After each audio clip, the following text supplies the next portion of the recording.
السلام علیکم ناظرین، میں رئیس اعظم حیدری کولکتہ انڈیا سے فضائل تبلیغ پیش کر رہا ہوں، سماعت فرمائیں گے۔ نبی کریم صلی اللہ علیہ وسلم کا ارشاد ہے کہ اگر کسی جماعت اور قوم میں کوئی شخص کسی گناہ کا ارتکاب کرتا ہے اور وہ جماعت و قوم باوجود قدرت کے اس شخص کو اس گناہ سے نہیں روکتی تو ان پر مرنے سے پہلے دنیا ہی میں اللہ تعالیٰ کا عذاب مسلط ہو جاتا ہے۔ نبی کریم صلی اللہ علیہ وسلم کا ارشاد ہے کہ اگر کسی جماعت اور قوم میں کوئی شخص کسی گناہ کا ارتکاب کرتا ہے اور وہ جماعت وہ قوم باوجود قدرت کے اس شخص کو اس گناہ سے نہیں روکتی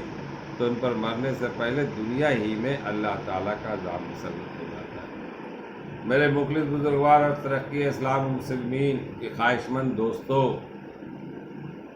یہ ہے مسلمانوں کی تباہی کے اسباب اور روز افزوں بربادی کی وجوہ۔ ہر شخص اجنبیوں کو نہیں، برابر والوں کو نہیں، اپنے گھر کے لوگوں کو، اپنے چھوٹوں کو، اپنی اولاد کو، اپنے ماتحتوں کو ایک لمحہ اس نظر سے دیکھ لے کہ کتنے کھلے ہوئے معاصی میں وہ لوگ مبتلا ہیں، اور اب حضرات اپنی ذات و وجاہت اور اثر سے ان کو روکتے ہیں یا نہیں، روکنے کو چھوڑیے، روکنے کا ارادہ بھی کر لیتے ہیں یا نہیں، یا آپ کے دل میں کسی وقت اس کا خطرہ بھی گزر جاتا ہے کہ یہ لاڈلا بیٹا کیا کر رہا ہے۔ اگر وہ حکومت کا کوئی جرم کرتا ہے، جرم بھی نہیں، سیاسی مجالس میں شرکت ہی کر لیتا ہے، تو آپ کو فکر ہوتی کہیں نہیں ہم نہ ملوث ہو جائے، اس کو تنبیہ کی جاتی اور اپنی صفائی اور تبری کی تدبیریں اختیار کی جاتی، مگر کہیں حاکم حاکمین کے مجرم کے ساتھ بھی وہی برتاؤ کیا جاتا ہے جو معمولی حاکم عادی کے مجرم کے ساتھ کیا جاتا ہے۔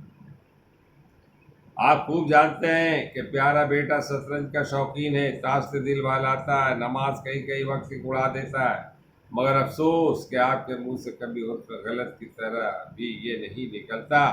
کہ کیا کر رہے ہو مسلمانوں، یہ مسلمانوں کے کام نہیں ہے، حالانکہ اس کے ساتھ کھانا پینا چھوڑ دینے کے بھی معمور تھے، جیسا کہ پہلے گزر چکا ہے۔ ایسے بہت سے لوگ ملیں گے جو اپنے لڑکے سے اس لیے ناخوش ہے کہ وہ احدی ہے، گھر پڑا رہتا ہے، ملازمت کی صحیح نہیں کرتا ہے، یا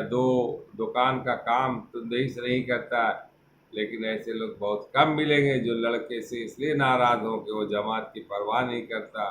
یا نماز قضا کر دیتا ہے۔ بزرگوں اور دوستوں، اگر صرف آخرت ہی کا وبال ہوتا تب بھی یہ امور اس قابل تھے کہ اس سے کوسوں دور بھاگا جاتا ہے، لیکن قیامت تو یہ ہے کہ اس دنیا کی تباہی کو، جس کو ہم عملاً آخرت سے مقدم سمجھتے ہیں، انہیں امور کی وجہ سے غور تو کیجیے، اس اندھے پن کی کوئی حد بھی ہے۔ اللہ تعالی ہم لوگوں کو پڑھنے اور سننے کی توفیق عطا فرمائے، عمل کرنے کی توفیق۔ اس میں دو رائے نہیں، گھر سے لے کے باہر، باہر سے لے کے محلہ، محلے سے لے کے شہر، ہر روز ایک دوسرے پر ظلم ہو رہا ہے، باوجود قدرت رکھتے ہوئے بھی نہیں بولتے۔ ہر شعبے کے اندر یہی حال ہے، ہر معاملے کے اندر یہی حال ہے۔ آپ کہاں کہاں دیکھیے، کہاں کہاں بچیے گا، دیکھیے اللہ تعالیٰ کیا کہتا ہے، اگر آپ بدور طاقت رکھتے ہوئے اگر آپ روک نہیں رہے تو آپ کی دنیا ہی میں اللہ تعالیٰ عذاب مسلط کر دیتا۔ مرنے کے بعد تو جو ہوگا ہوگا۔ اب وہ عذاب مسلط کس طرح سے آتا ہے، یہ ہم لوگ خود اس کا جائزہ لیں، غور کریں تو سمجھ میں بات آ گئی۔ جو پریشانیاں آتی ہیں یہ سب اللہ کی عذاب ہے ایک طرح سے۔ آج حکومت وقت کا جو حال رویہ، کتنے لوگ اس کے لیے اٹھ رہے ہیں، جس طرح سے جو ہے مزدوروں کو ستایا جا رہا ہے، رعایا کو ستایا جا رہا ہے، غریبوں کو ستایا جا رہا ہے، سب کے اندر دل میں ڈر اور خوف ہے، اور اللہ کہتا ہے کہ بطور طاقت تم اسے روکو، زبان سے بولو نہیں، دل میں سے نفرت۔ پھر بھی اس کے ساتھ روزانہ اٹھنا بیٹھنا، چائے گپ سپ یہ وغیرہ کرتے رہتے، نفرت ایسا کہاں سے کر رہے ہیں آپ؟ یہ سوچنے کی بات ہے۔ ارے اتنے تو کر سکتے کہ ایسے لوگوں سے نفرت کیجیے، کنارے رہیے،